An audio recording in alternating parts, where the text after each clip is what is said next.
নমস্কার বন্ধুরা, আজ আমি সুন্দর একটি ভিডিও নিয়ে চলে এসেছি। আজকে আমি রান্না করতে চলেছি এই যে ডিম পোচের তরকারি। তো এই ডিম পোচের তরকারি কিভাবে রান্না করব সমস্ত ভিডিওটা দেখুন আর আমার সঙ্গে থাকুন। আমি এখানে 4টে ডিম নিয়েছি। এখানে নিয়েছি রসুন আর আদা, এখানে পেঁয়াজ কুচি নিয়েছি, কাঁচা লঙ্কা নিয়েছি। এখন আমি এখানে মিক্সচার মেশিনে এগুলো দিয়ে দেব। এখানে রসুন আর আদাগুলো দিয়ে দিচ্ছি। এখানে এই যে জিরে নিয়েছি, জিরেটা দিয়ে দিলাম। এখানে কটা গোলমরিচ নিয়েছি, সেগুলো দিয়ে দিলাম। যে শুকনো লঙ্কা দিয়ে দিচ্ছি, একটু জল দিয়ে দিলাম। এটাকে পেস্ট করে নিয়ে আসবো। কড়াটা গরম হয়ে গেছে, আমি এখন অল্প একটু তেল দিয়ে নেব।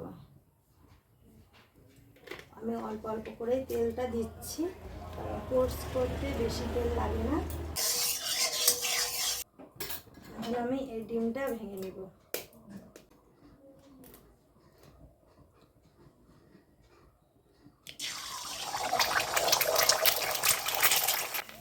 কুসুমটা সুন্দর হয়েছে। এখন আমি এটা হয়ে গেছে, আমি এখন তুলে দিচ্ছি। দেখো তুলে নিলাম। এখন আমি আবার একটি দিয়ে দিচ্ছি।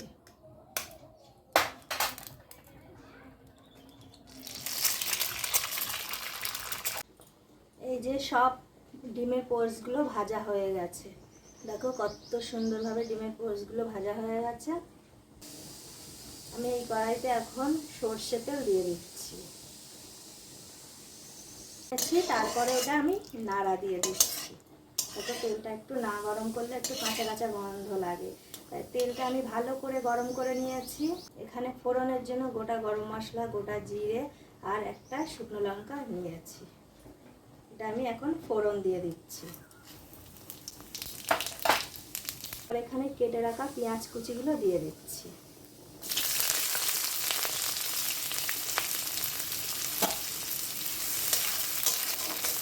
পেঁয়াজগুলো একটু ভাজা ভাজা করে নিতে হবে, লাল লাল করে।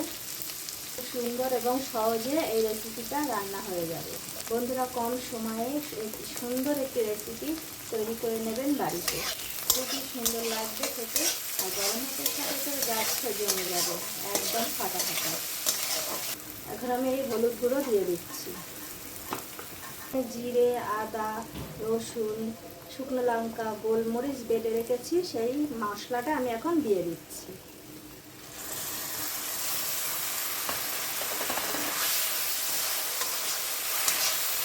এই প্লেটটা দিয়ে একটু জল দিয়ে দিলাম। মশলাটা সুন্দরভাবে কষিয়ে নিতে হবে, যাতে কাঁচা গন্ধ না বেরোয়। তাই জন্য আমি যতক্ষণ একটু তেল না ছেড়ে দিচ্ছে, ততক্ষণ আমি মশলাটা সুন্দরভাবে কষিয়ে নেব।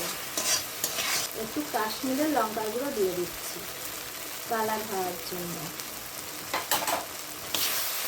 তারপর মশলাটা একটু একটু তেল ছেড়ে দিচ্ছি। মশলাটা সুন্দরভাবে কষানো হয়ে গেছে। এখন আমি একটু জল দিয়ে দেবো। গামাখা তরকারি হবে, এই জন্য আমি অল্প ঝোল দেবো। কাঁচা লঙ্কা দুটো দিয়ে দিলাম। কাঁচা লঙ্কা দিলে তরকারির টেস্টটা একদম অন্য রকমের স্বাদ আসে, এই জন্য আমি কাঁচা লঙ্কা দিয়েছি। আর এইদিকে ভাতটাও রেডি হচ্ছে।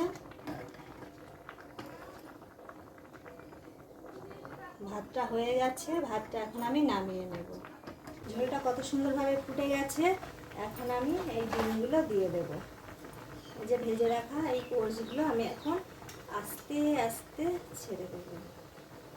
এখন দিয়ে দিচ্ছি।